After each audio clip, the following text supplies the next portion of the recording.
Treasure HD's City Guides hits the pavement to seek out distinctive architecture and history in the urban landscape. Local guides share the folklore and highlight the design of buildings to bring neighborhoods to life. From Romanesque revival to modernism, discover the fascinating architecture, old and new, that frames cities all over the world.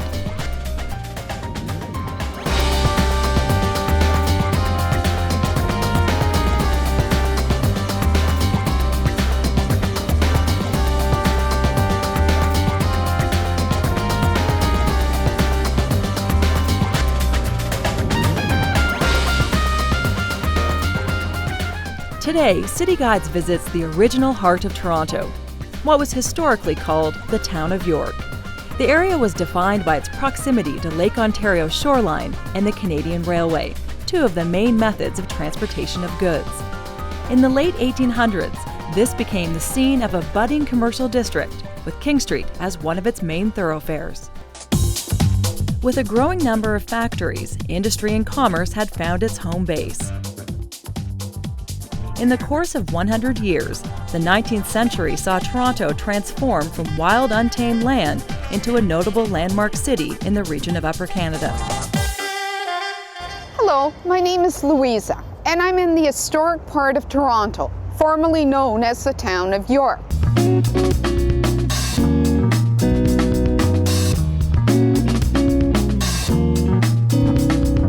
The name Toronto comes from a native term meaning where there are trees and water.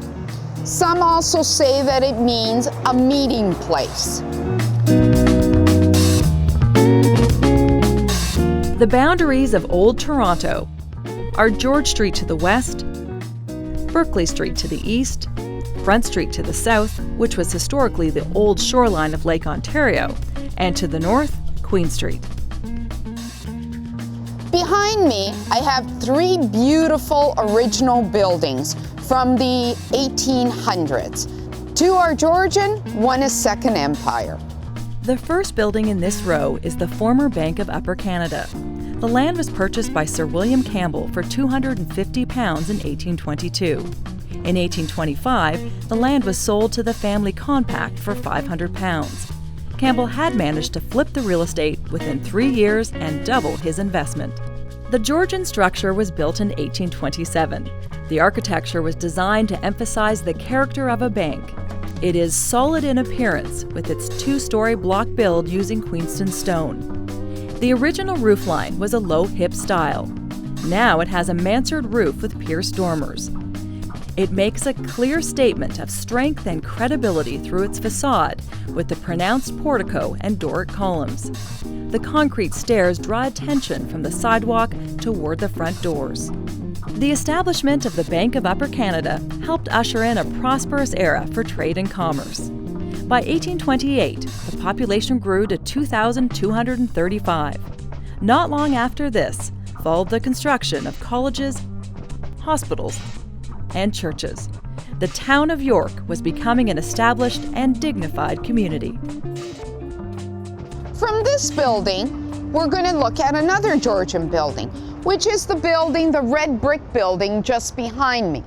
That is the fourth post office of the town of York, but the first post office of the city of Toronto.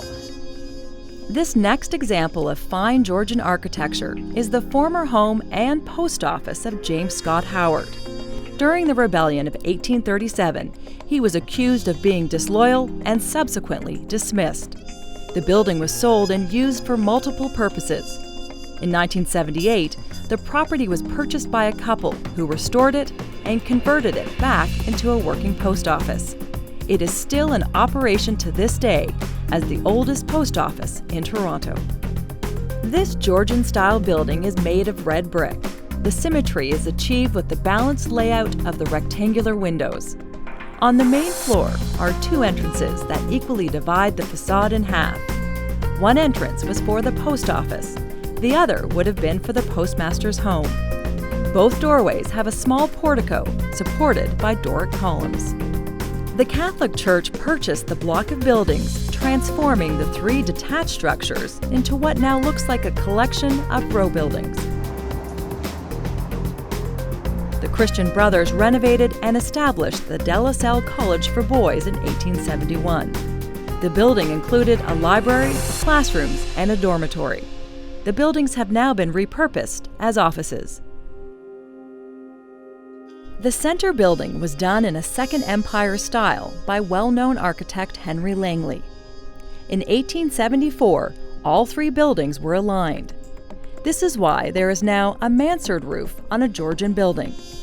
The mansard roofs were added to the neighboring buildings to create an additional floor and to be in line with one another, creating a cohesive Second Empire look. The main difference with Second Empire architecture in comparison to Georgian architecture is that there are paired rounded windows as opposed to rectangular ones. Keystones are used in the middle of the arch of the window as a decorative feature. And the most significant trait is the mansard roofline with the pedimented dormer windows. Dormer describes the window found embedded in the roofline. Pediment is the term used to describe the triangular details in the frame above the window. The building beside the post office is now the George Brown Building of Hospitality and Culinary Science. However, on that site originally was the home of William Campbell. And that home in 1978 got moved by the Advocate Society to its existing location at the corner of Queen and University.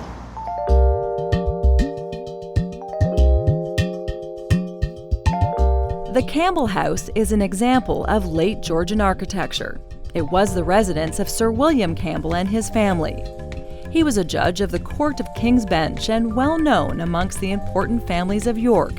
The house is reminiscent of the Grange, which was larger but similar in style.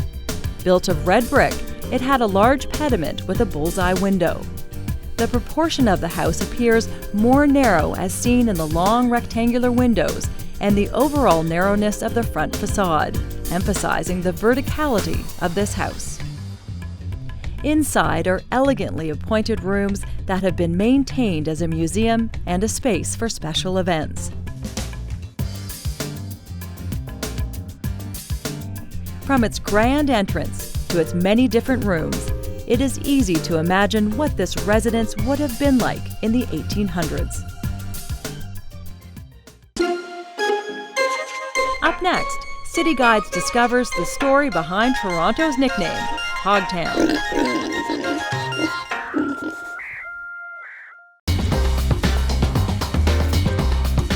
City Guides continues with a closer look at the historic heart of Toronto.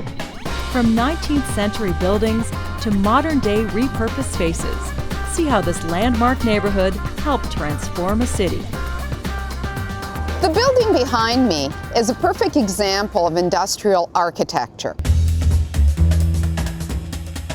It was built in 1874, and it was the Christie Brown Biscuit Company, which over the years grew to expand to take over the whole block. The example of industrial architecture is that it's simple and it's functional. The decorative features for this industrial building include the rounded windows and dichromatic brickwork. The columns serve a structural purpose, but also add a decorative element to the facade. The building was bought by George Brown College in the 1970s. It was entirely gutted and renovated for classrooms, which are still in use today. From here, we'll be going to King Street, the commercial and social thoroughfare of the city of Toronto at that time. Just around me here, it was called the Merchant's Corner. There were quite a few well-known people that had their residence as well as their shops in this small vicinity. Across the street, there was Caton Saint-Georges. He had the first brick house in 1807 in the whole area. He was quite a wealthy merchant and had trading posts from here all the way down to Windsor. People would go by here every day. The conditions, though, would be quite muddy when it rained. And it became quite muddy to the point where they say that horses would actually sink into the mud. People would come here to meet, they would come to shop and have a good time. From here, let's go and hear about the first transportation hub of Toronto.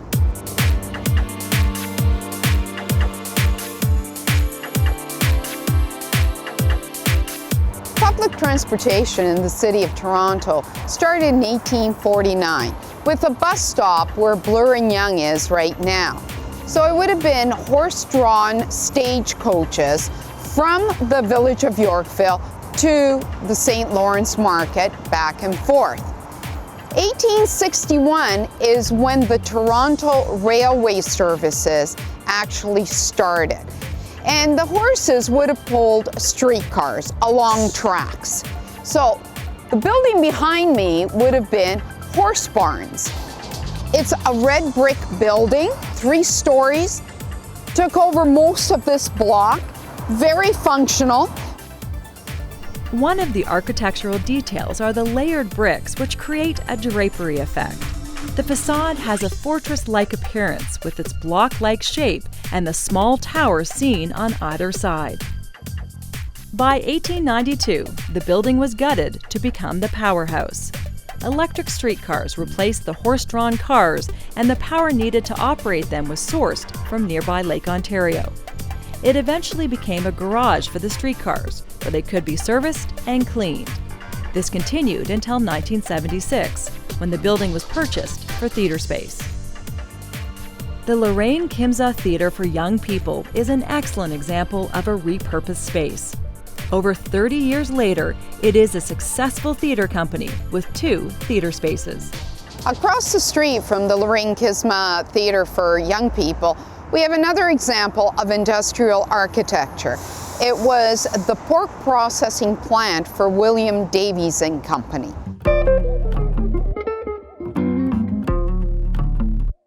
William Davies arrived from England and started at the St. Lawrence Market with a small stall. He had cured hams and bacons, which the English particularly liked. So he slowly built up his business. The success of the pork industry in Canada is widely believed to be thanks to the efforts of William Davies. The popularity of Canadian pork, and in particular the Toronto connection, is also believed to be the reason why Toronto is sometimes affectionately known as Hogtown.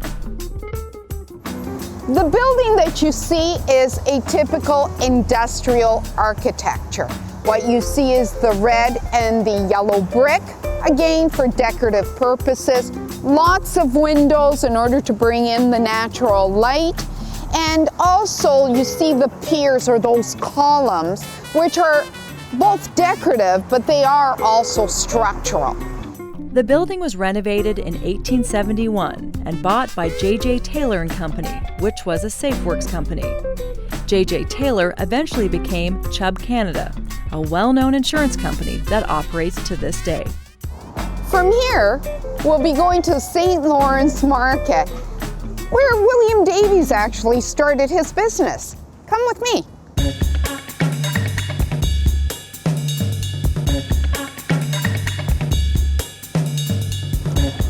I'm in front of St. Lawrence Market, a building built in 1844. It was the second city hall of Toronto and also a market.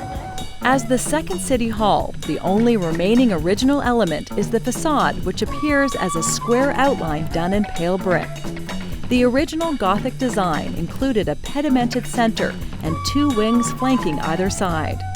There was a low ornamented clock tower with a dome cupola. The contrasting features were emphasized with the use of pale and red brick. The original council chamber is still there and has its windows looking into the present-day market. But what's really interesting and exciting is what's going on inside. So let's go.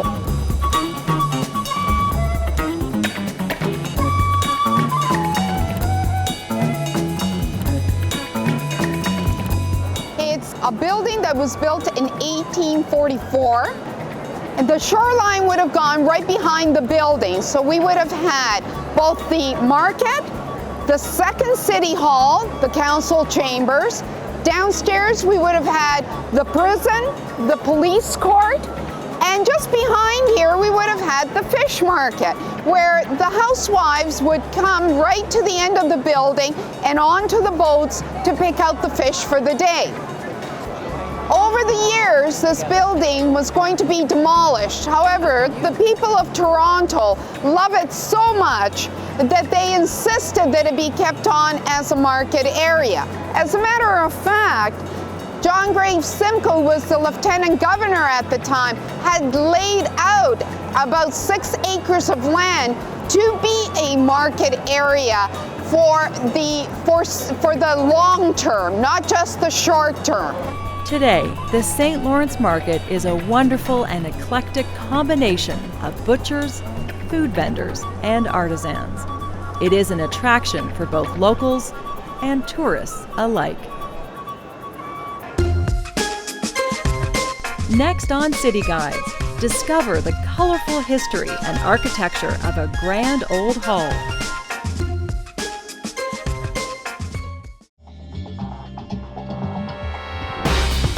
City Guides completes its visit to the historic heart of Toronto with a final stop on King Street and the Grand St. Lawrence Hall.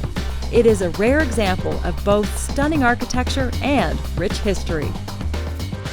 I'm standing in front of the first building that was built after the Great Fire of 1849. This building was built in 1850 and the architect was William Thomas. The fire of 1849 started east of here on King Street. The fire, which began in a nearby stable, quickly spread all the way down King Street, leaving a trail of mass destruction in its wake. Instead of dwelling on the loss, the city came together, determined to build a stronger and more impressive city center.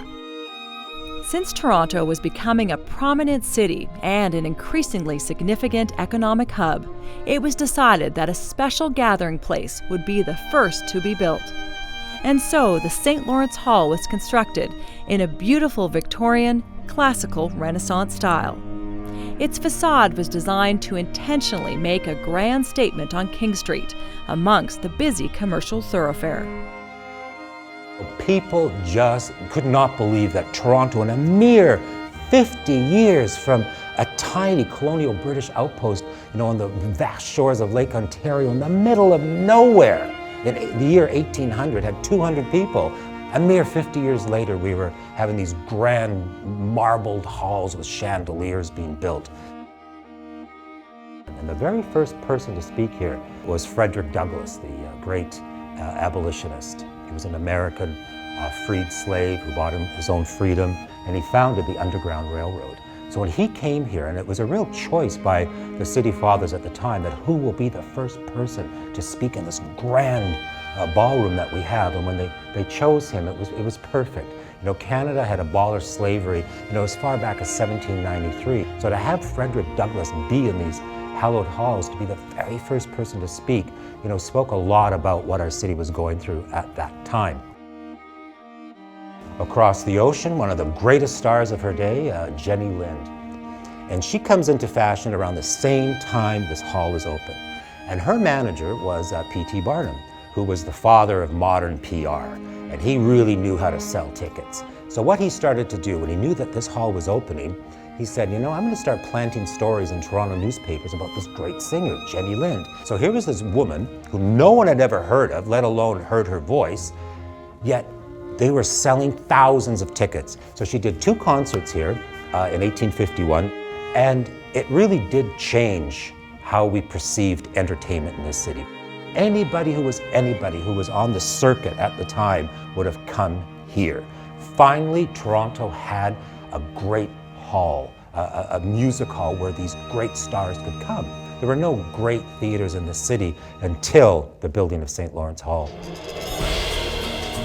It takes elements, the best elements of the classical architecture, and adds some others. It's very rich in detail. You have the arched entrances, and on top of these archways, there are the keystones. And the keystones are the three faces of the river gods: the St. Lawrence River, the Niagara River, and Lake Ontario. The architecture also incorporates a Georgian style, in that there is a symmetry seen in the layout of the rectangular windows and the 12 Corinthian columns. There are also 12 matching Corinthian columns supporting the dome cupola. Then, in a nod to Second Empire style, there is a slight mansard roofline with pedimented dormers. There is also a large front-facing pediment centered on the building, which frames the Toronto coat of arms. We also have what are called mullions under the roof line, and there is, on top of the cupola, there are 4 clocks for the 4 different directions. The interesting part about the frontage of this building, although it's very substantial, this is what it would be called applied architecture, because these columns are not structural. They are simply for a decorative feature, unlike many of the buildings that we've seen before where the columns are part of the structure of the building. A beautiful building, a building that was prominent, that made a statement to the Toronto of the time. And a building that brought not only the shops, but the Great Hall where John A. Macdonald came to speak, George Brown, and Jenny Lind actually came to sing. So it was a committee rooms, it was a multifunctional building, but that Great Hall saw many wonderful, grandiose dances. But as soon as the Grand Opera House opened, this place started to fall out of fashion. And around 1900, this place fell into disrepair. People just really stopped coming, and the city kind of gave up on it. Its glory days were long gone. They locked the doors, they threw away the key, and the place just fell into rack and ruin. But then in 1950, Celia Franca founds the National Ballet of Canada right where we are standing. And for the next 25, 30 years, this was the home of the National Ballet of Canada. And Rudolf Nureyev danced on the very floor in that hall, as did Baryshnikov and Karen Kane and Frank Augustine, all those great international and local dancers. In 1967, the Great Hall was restored to its former glory and continues to be used for special events. It's still owned by the City of Toronto, and it really is what it was meant to be, a hall for the people of Toronto. We've walked through different parts of historic Toronto today, from the town of York, and later it became the City of Toronto. We've seen the industrial, commercial, and residential architecture.